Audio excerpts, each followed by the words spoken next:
Namaku Rani. Aku gadis biasa, berasal dari keluarga sederhana di pinggiran kota kecil yang nyaris tak dikenal. Hidup kami jauh dari kata mewah, tapi aku selalu bersyukur karena kami masih bisa tertawa bersama. Meski kadang hanya makan dengan lauk garam dan nasi. Tapi semuanya berubah ketika ayah meminjam uang pada orang yang salah.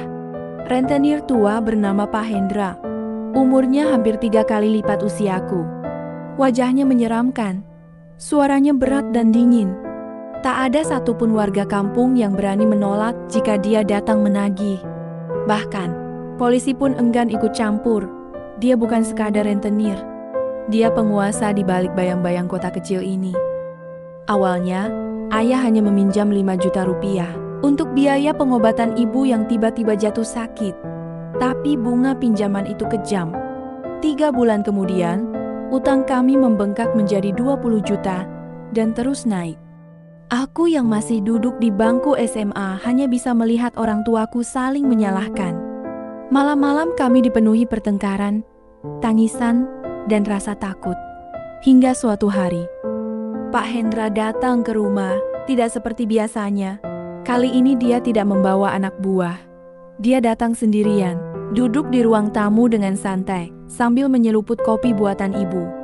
Dan dengan suara datar, dia berkata, "Kalau kalian tak bisa bayar, serahkan saja anak perempuan kalian." Hatiku mencelos, aku tidak mengerti. Maksudnya apa?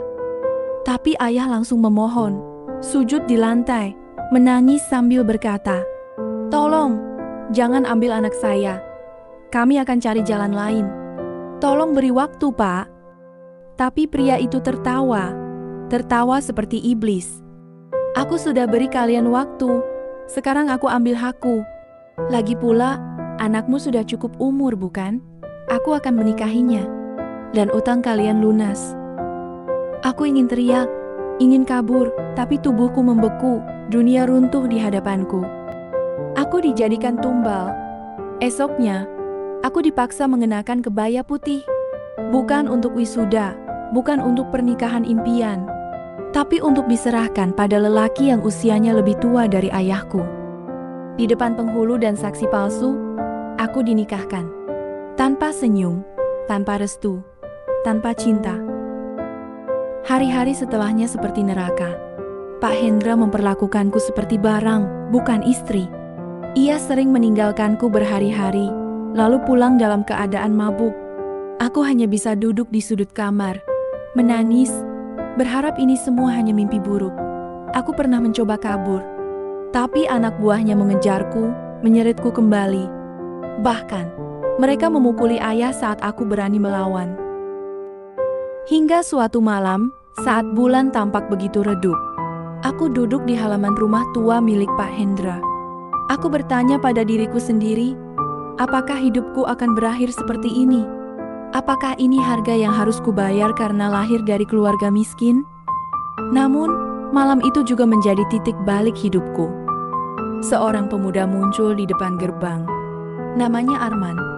Dulu dia kakak kelasku di SMP. Sekarang dia seorang relawan hukum yang membela korban kekerasan dan pernikahan paksa. Dia datang atas laporan warga yang diam-diam menyaksikan penderitaanku. Mereka tak berani menolong secara langsung. Tapi diam-diam, mereka peduli. Arman dan timnya datang membawa surat perintah. Polisi ikut turun tangan. Pak Hendra ditangkap. Dan aku akhirnya bebas. Tangisku pecah. Bukan karena sedih, tapi karena aku tahu ini bukan akhir dari segalanya. Aku punya kesempatan untuk hidup lagi, untuk bermimpi lagi. Orang tua menangis sambil memelukku. Kami memang pernah salah langkah, tapi Tuhan masih memberiku jalan keluar. Kini, aku berdiri sebagai perempuan yang selamat. Aku bercerita agar orang lain tahu bahwa tidak ada utang yang layak dibayar dengan tubuh dan masa depan seorang anak perempuan. Dan untuk kalian yang sedang merasa sendirian, ingatlah, selalu ada cahaya, meski kecil, di ujung jalan gelap. Jangan pernah menyerah.